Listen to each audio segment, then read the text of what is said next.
Today, we are going to discuss the book of Genesis, covering its key themes, stories, and significance. Hello, everyone, and welcome back to my channel. Today, we're diving deep into one of the most important books of the Bible, Genesis. This book lays the foundation for many themes in Christianity and Judaism, and it's packed with stories that have shaped our understanding of creation, humanity, and faith. Segment 1. Overview of Genesis. Genesis is the first book of the Bible, and it consists of 50 chapters. It's divided into two main sections: the primeval history, which covers creation to the flood, and the patriarchal narratives, which focus on Abraham, Isaac, Jacob, and Joseph. Genesis means beginning, and that's exactly what it offers: a beginning of the world, humanity, and God's relationship with people. To truly appreciate the book of Genesis, we first need to understand its structure and significance. As the first book of the Bible, Genesis serves as an introduction not only to the biblical narrative, but also to the foundational beliefs of Judaism and Christianity. Genesis is traditionally divided into two main sections: the primeval history and the patriarchal narratives.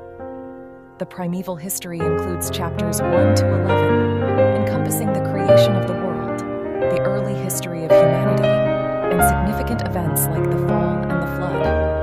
In contrast, the patriarchal narratives, which span chapters 12 to 50, focus on the lives of the patriarchs: Abraham, Isaac, Jacob, and Joseph. Throughout Genesis, several key themes emerge that resonate deeply within the text. 1. Creation. Genesis opens with the account of God creating the universe, setting the stage for everything that follows. This theme emphasizes God's sovereignty and the goodness of creation. 2. Covenant. The concept of covenant is foundational in Genesis, particularly in God's promises to Abraham and his descendants, which foreshadow later biblical covenants. 3. Sin and redemption. The narratives of Genesis highlight human fallibility and the consequences of sin, yet they also point toward the possibility of redemption and restoration through God's grace. Understanding Genesis also requires a glimpse into its historical and cultural context.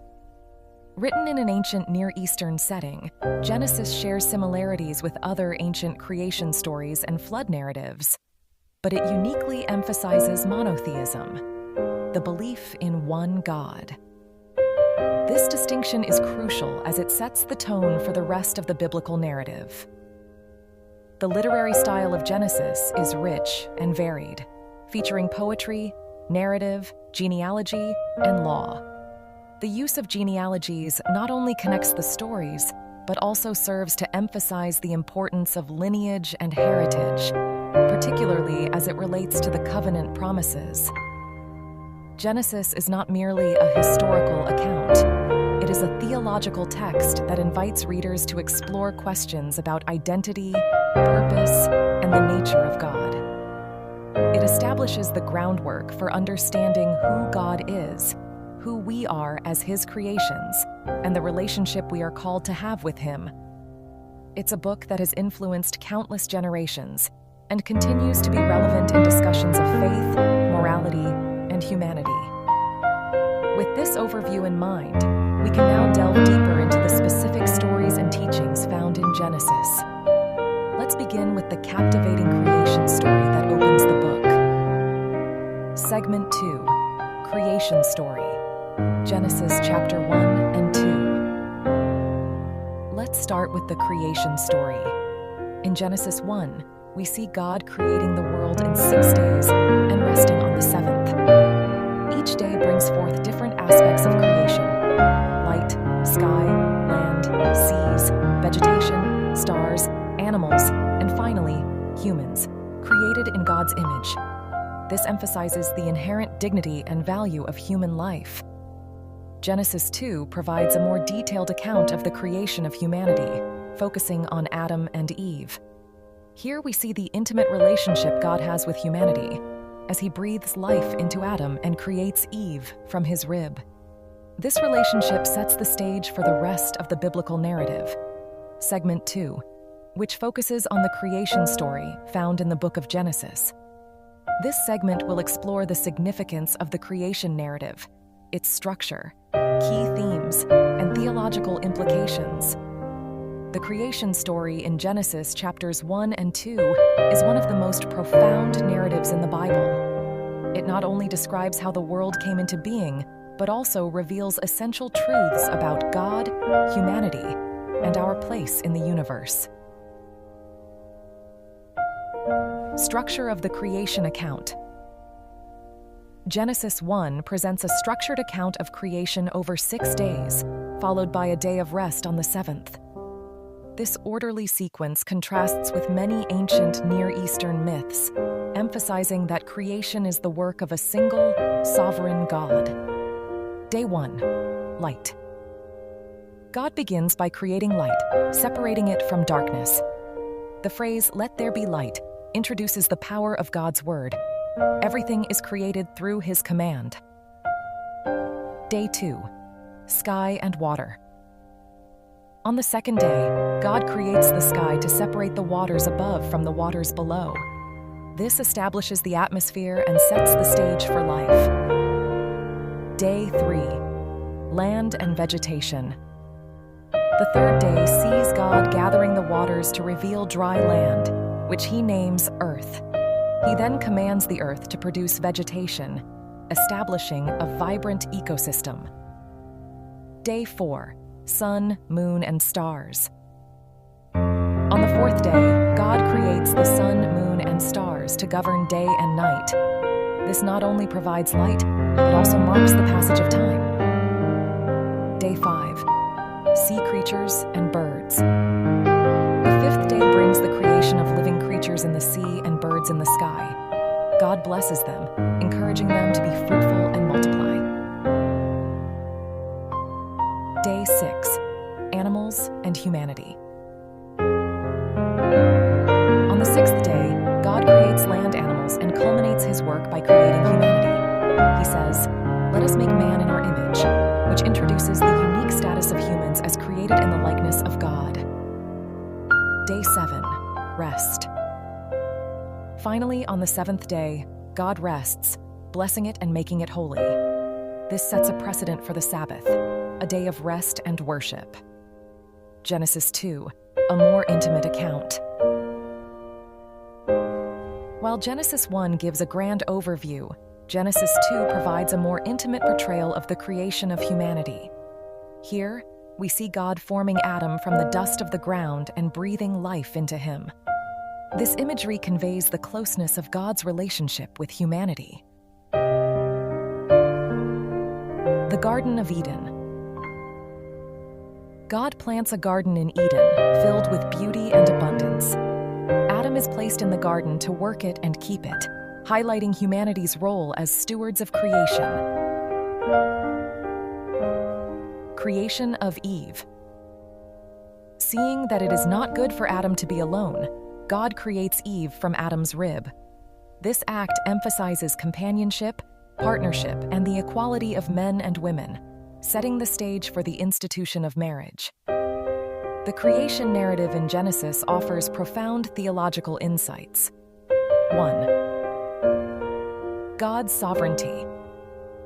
The orderly process of creation underscores God's authority and control over the universe. He speaks, and it comes into being. 2. Human dignity. Being made in God's image gives humanity inherent value and dignity, establishing a unique relationship with the Creator. 3. Stewardship. The command to care for creation reflects our responsibility to protect and nurture the world around us. Conclusion of the segment. In summary, the creation story in Genesis is not just about how the world was made. It is a foundational narrative that shapes our understanding of God, humanity, and our purpose. As we move forward, we'll explore the consequences of humanity's choices through the story of the fall in Genesis 3.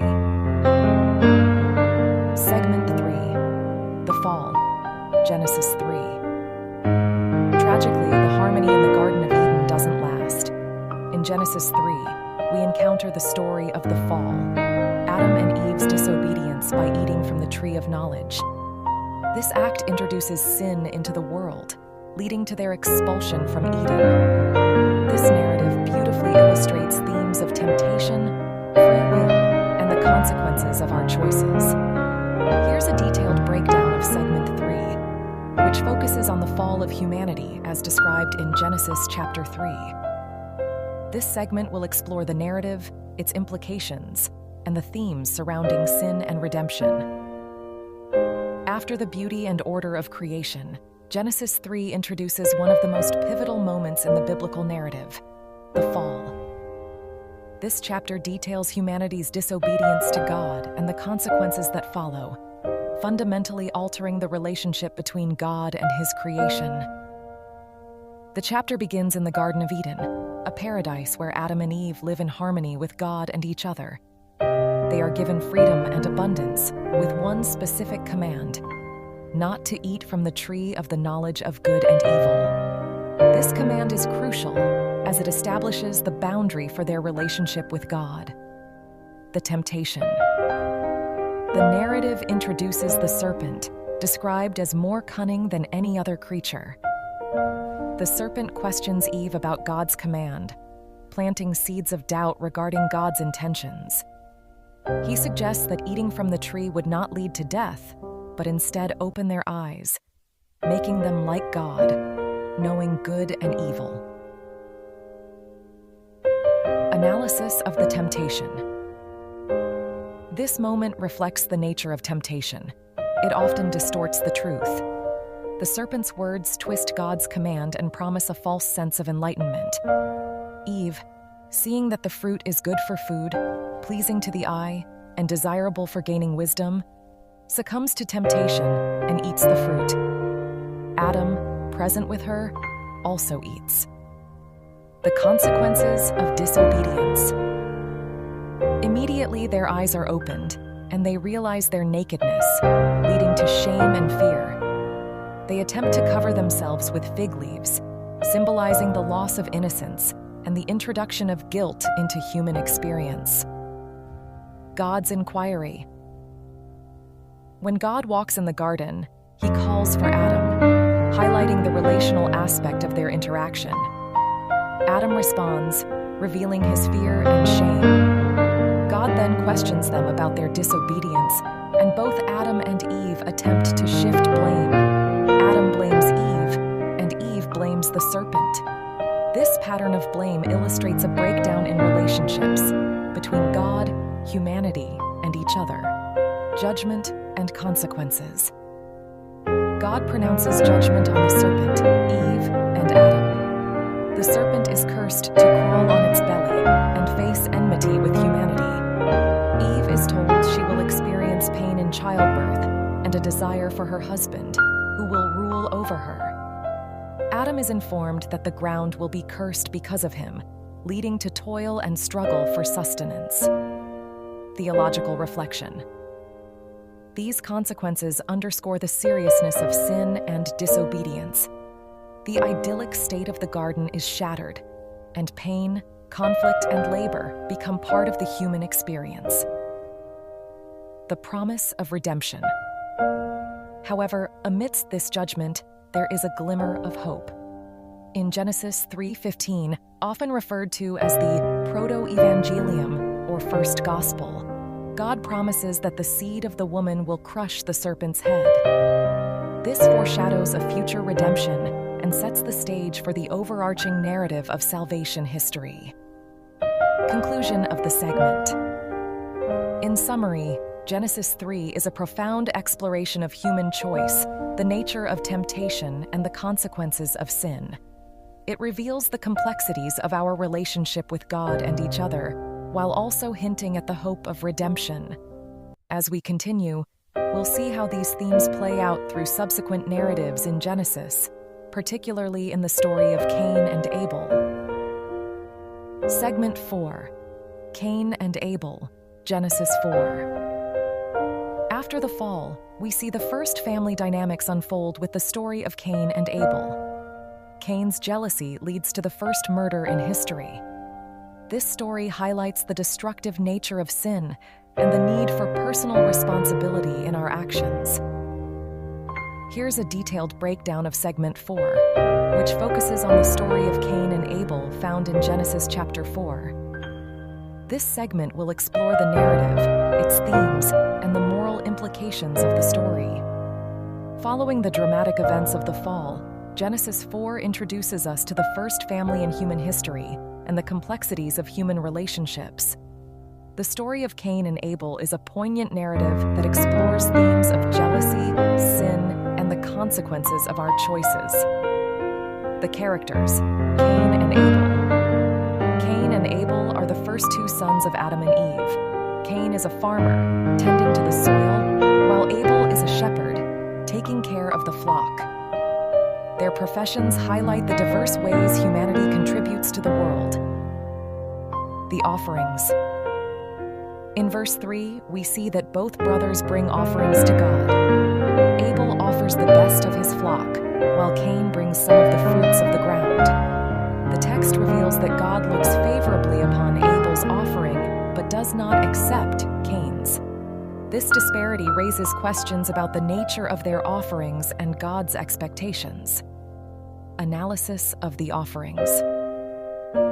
Scholars suggest that Abel's offering is accepted because it is a blood sacrifice, symbolizing the principle of giving God the best and acknowledging his sovereignty. Cain's offering, on the other hand, may lack the same sincerity or quality.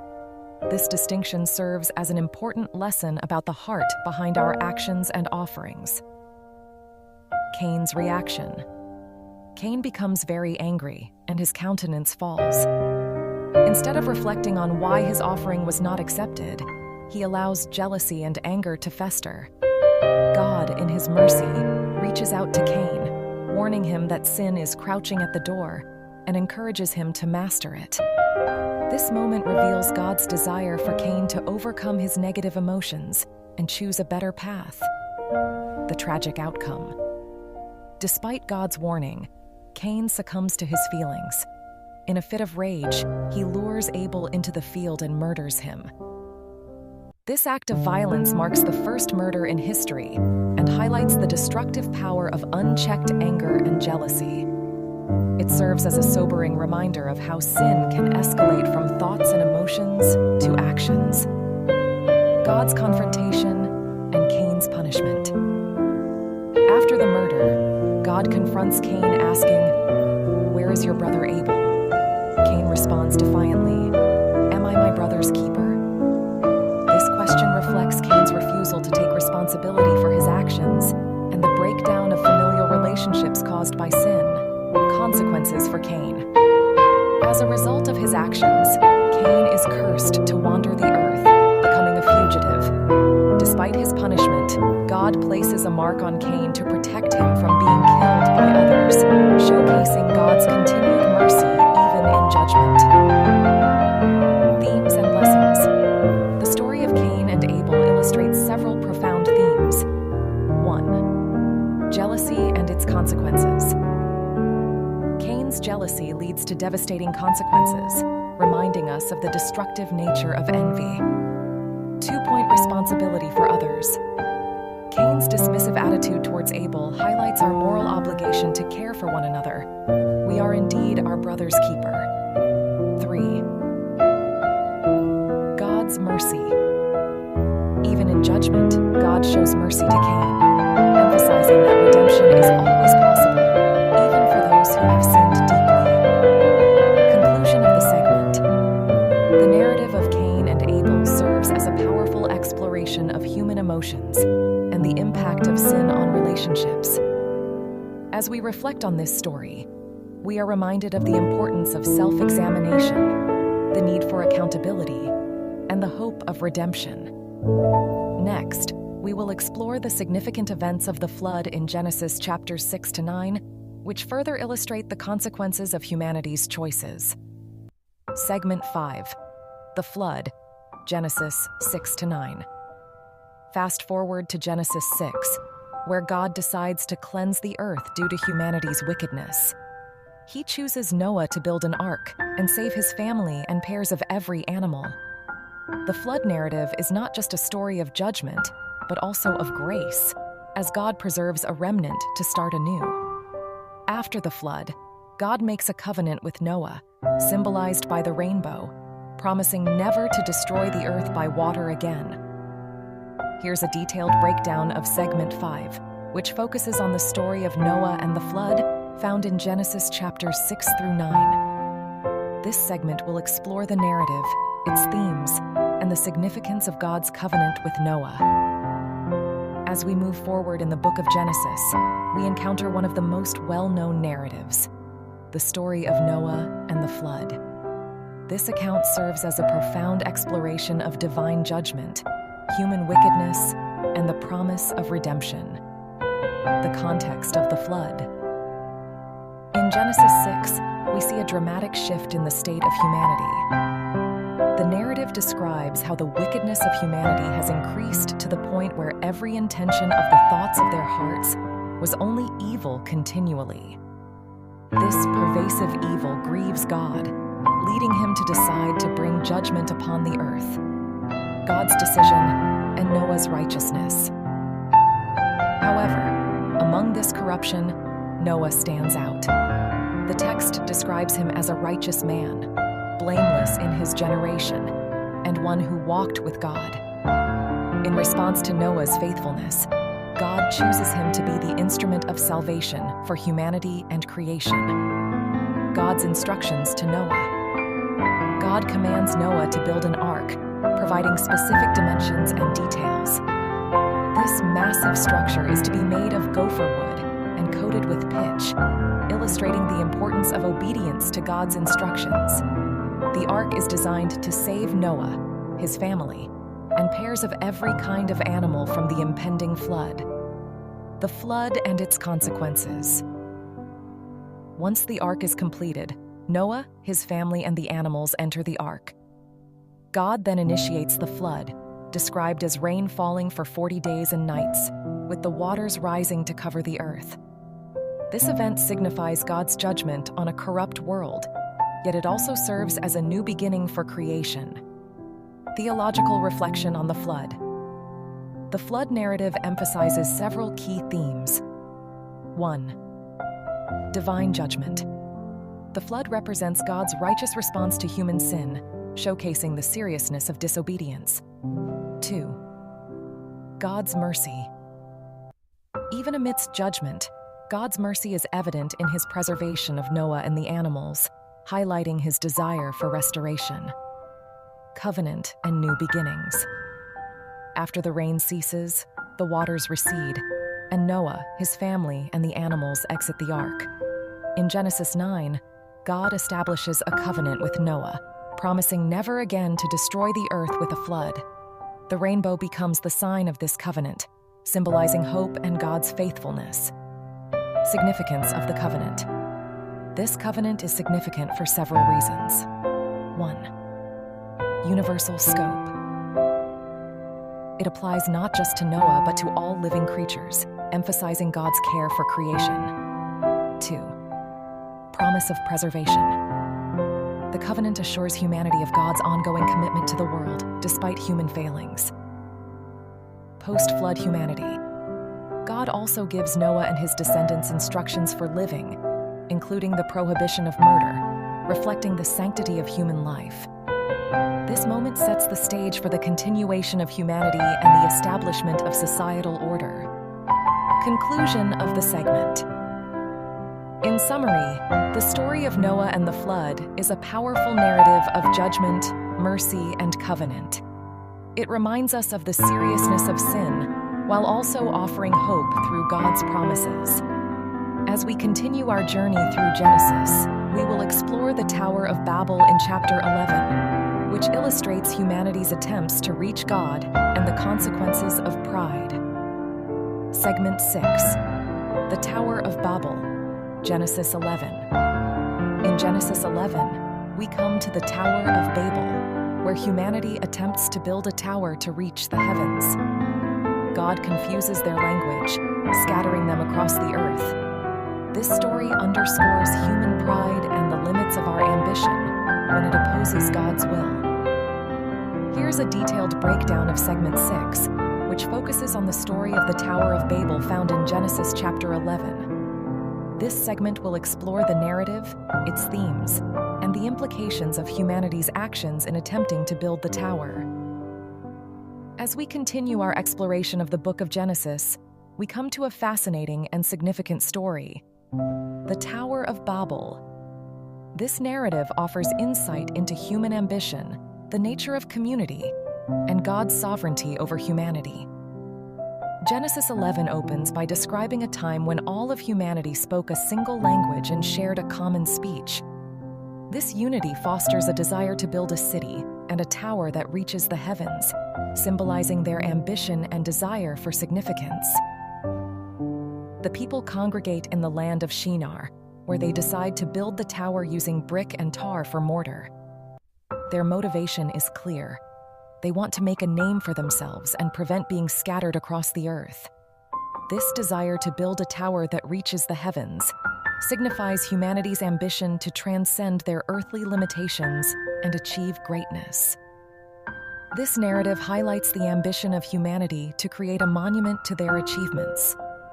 However, it also raises questions about the motivations behind such ambitions. The desire to make a name for ourselves reflects a fundamental human struggle with pride and the desire for self-glorification.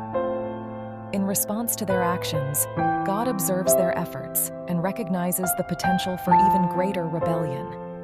He comments that nothing will be impossible for them if they remain united in purpose. To thwart their plans, God confuses their language, causing them to no longer understand one another. This divine intervention leads to the cessation of the tower's construction and the scattering of people across the earth. God's response demonstrates his sovereignty and authority over human endeavors. The confusion of language serves as a reminder that while humanity can achieve great things, there are limits to their power when it opposes divine purpose. The city is named Babel, which sounds like the Hebrew word for confusion. This naming underscores the consequences of humanity's pride and the chaotic results of trying to usurp God's position. The story serves as a cautionary tale about the dangers of collective ambition that disregards God's will. The story of the Tower of Babel illustrates several profound themes. 1. Unity and division. While unity can lead to great achievements, it can also lead to rebellion against God when that unity is centered on self-glorification. 2nd, human limitation. The confusion of languages reminds us that human efforts are ultimately limited in scope and effectiveness when they do not align with divine purposes. 3. God's sovereignty. This narrative reinforces the idea that God is in control and that his plans will prevail, despite humanity's attempts to assert their own will. Conclusion of the segment. In summary, the Tower of Babel serves as a powerful reminder of the complexities of human ambition and the importance of aligning our goals with God's will. It illustrates the consequences of pride and the necessity of humility before God.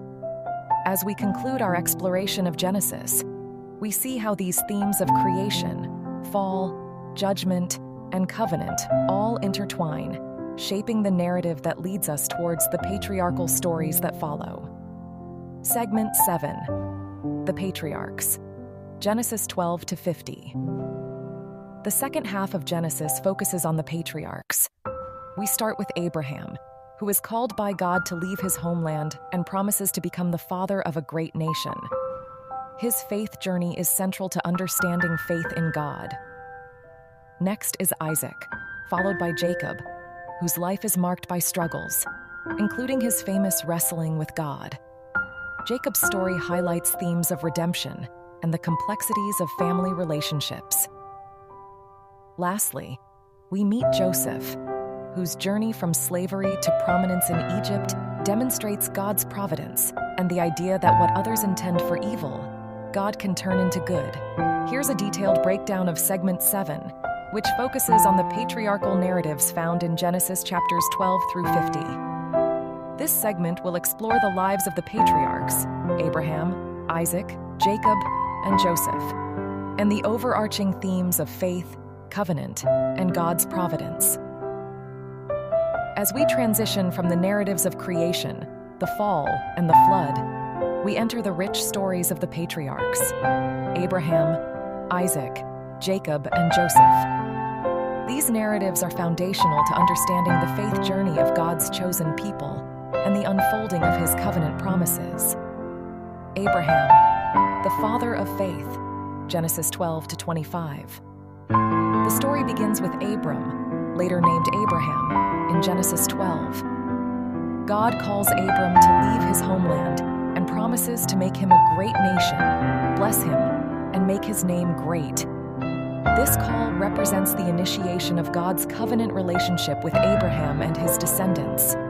The covenant with Abraham. In Genesis 15, God formalizes this covenant, promising Abraham numerous descendants and the land of Canaan. The covenant is characterized by the concept of faith. Abraham believes God's promises, and it is credited to him as righteousness. This theme of faith in God's promises will resonate throughout the entire biblical narrative. Challenges and tests of faith. Abraham's journey is not without challenges. He faces tests of faith, including the long wait for a promised son, Isaac, and the command to sacrifice him in Genesis 22. This ultimate test reveals Abraham's unwavering faith and trust in God, even when faced with seemingly impossible circumstances. Isaac, the promised son, Genesis 21 to 26. Following Abraham, we encounter Isaac, the miraculous child born to Sarah in her old age. Isaac embodies the fulfillment of God's promises to Abraham. His life reflects the continuation of the covenant, and he marries Rebekah, who becomes the mother of twins, Esau and Jacob. The significance of Isaac. Isaac's story emphasizes themes of promise and continuity. He experiences challenges similar to Abraham, including conflicts over wells and the need to reaffirm God's covenant. Isaac's faith is tested, but he remains a pivotal figure in the unfolding narrative of God's people. Jacob, the deceiver transformed, Genesis 25 to 36. Next, we turn to Jacob, whose name means deceiver. His story begins with the birthright transaction with his brother Esau and the deception used to secure Isaac's blessing. Jacob's early life is characterized by struggle and conflict, leading to his eventual flight to Haran. Jacob's transformation. While in Haran, Jacob has a transformative encounter with God in a dream at Bethel, where he sees a ladder reaching to heaven. This moment marks a significant turning point in Jacob's life, as God reaffirms the covenant made with Abraham. Jacob later wrestles with God, receiving a new name, Israel, which means he struggles with God. This name change signifies his transformation and the establishment of the nation of Israel. Family dynamics and struggles. Jacob's family dynamics are complex, with multiple wives and children, leading to rivalry and conflict, particularly between his sons. This narrative foreshadows the future challenges that the nation of Israel will face. Joseph, the dreamer and his journey, Genesis 37 to 50. The final patriarchal narrative centers on Joseph, Jacob's favored son.